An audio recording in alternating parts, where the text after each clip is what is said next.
Hello' বন্ধুসকল, আজি বহুত ডাঙৰ কথা। আমাৰ গাঁৱৰ ওচৰৰে ল'ৰা এজন মৃত্যু হৈছে কেৰেলাত। তাকো থেকেৰাগুৰি নআলি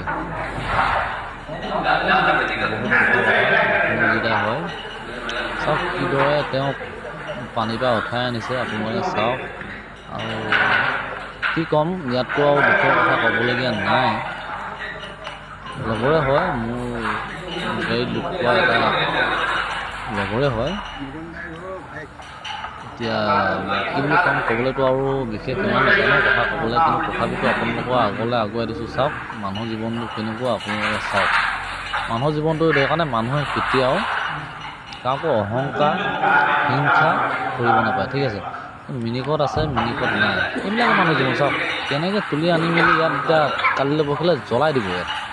চাওক চাওক আপোনালোকে চাওক আৰু ভাবি চাওক অলপ। সেইকাৰণে অলপ যোনকেইজন মানুহ মানে অলপ বেছি তীক্ষ্ণ মানে খং বেছি, খংবিলাক কমাব লাগে মানুহ। সেইকাৰণে মানুহ আজি আছোঁ কালি নাই। আপোনালোকে অলপ ভাবি চাওক। ক'ব লগাটো ইমানো নাই, কিন্তু বহুত বেয়া লাগিছে, বহুত দুখ লাগিছে, বহুত দুখৰ কথা ক'বলৈ গ'লে।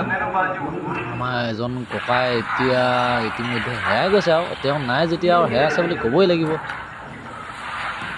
চাওক চাওক কিদৰে, চাওক কিদৰে তেওঁ পানীৰ পৰা উঠাই, হাত চব ব্লক হৈ গ'ল। তেওঁ মানে পানীত বহুত টাইম পৰি থাকিলে, তেওঁ বহুত টাইম পৰি থাকিলে।